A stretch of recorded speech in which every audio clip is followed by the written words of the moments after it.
ఒక మాట చెప్తే మీకు నమ్మకం అనిపించేది, కానీ కఠోరమైన సత్యం.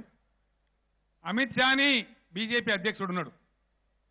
ఆయన తెలంగాణకు వచ్చినప్పుడల్లా మీకు ఇన్ని డబ్బులు ఇచ్చినాం, అన్ని డబ్బులు ఇచ్చామని మాట్లాడతారు. ఆయన ఏమి ఇచ్చింది లేదు మనకు. రాజ్యాంగబద్ధంగా ఏది రావని అది వస్తూ ఉంది. ఈ సందర్భంలో నేను మీకు ఒక మాట చెప్తా ఉన్నా. చాలాసార్లు మీరు నా మాటలు టీవీల ద్వారా పేపర్ల ద్వారా విని ఉంటారు. తెలంగాణ ధనిక రాష్ట్రం అని నేను చెప్పిన.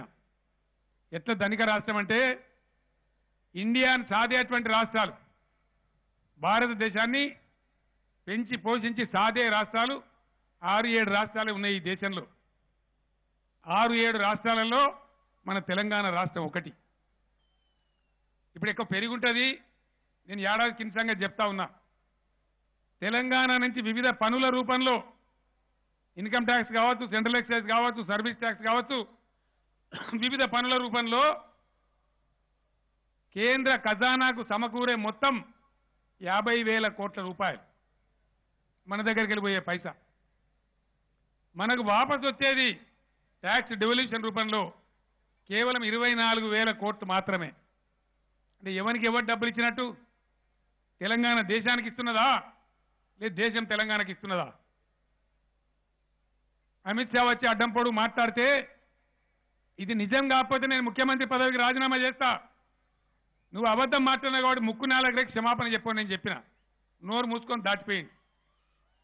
ఈ విధంగా పచ్చి అబద్ధాలు ప్రచారం చేస్తారు. ఇలా మనం దేశానికి సహకరిస్తున్నాం, దేశాన్ని దాస్తున్నాం తప్ప మనకు డబ్బులు రావడం లేదు. సరే, మన అదృష్టం, మనలాగా ఇంకో 5-6 రాష్ట్రాలున్నాయి. ఉన్న కలిగిన వాళ్ళ నుంచి తీసి పేదవాళ్ళకి పెట్టాలి కాబట్టి అదొక ప్రాసెస్ జరుగుతూ ఉంటే దానికి మనకు అభ్యంతరం లేదు. కానీ ఇది కఠోరమైన వాస్తవం. ఇట్లా చాలా విషయాలున్నాయి. నేను ఒక్కటే మాట మిమ్మల్ని అడుగుతా ఉన్నా. ఈ దేశాన్ని ఇంకెవరో పరిపాలించినట్టు వేరే వాళ్ళు ఎవరు ఎంత గొంతు పిచ్చుకొని మాట్లాడుతున్నాండి. మీరు రోజు టీవీలలో నరేంద్ర మోడీ స్పీచ్ నుండి మైకులు వలిపోతున్నాయి, రాహుల్ గాంధీ స్పీచ్ నుండి మైకులు వలిపోతున్నాయి.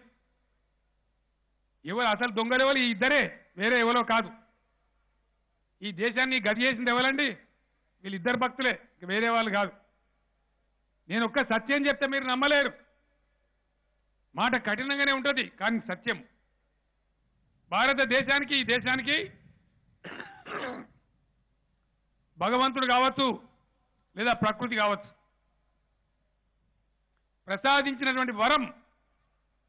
ఈ దేశంలో 70,000 టీఎంసీల నీళ్లు మనకున్నాయి. 70,000 టీఎంసీలు. 70,000 టీఎంసీల నీళ్లు మనకుంటే మనకు వ్యవసాయానికి అనుకూలమైన భూమి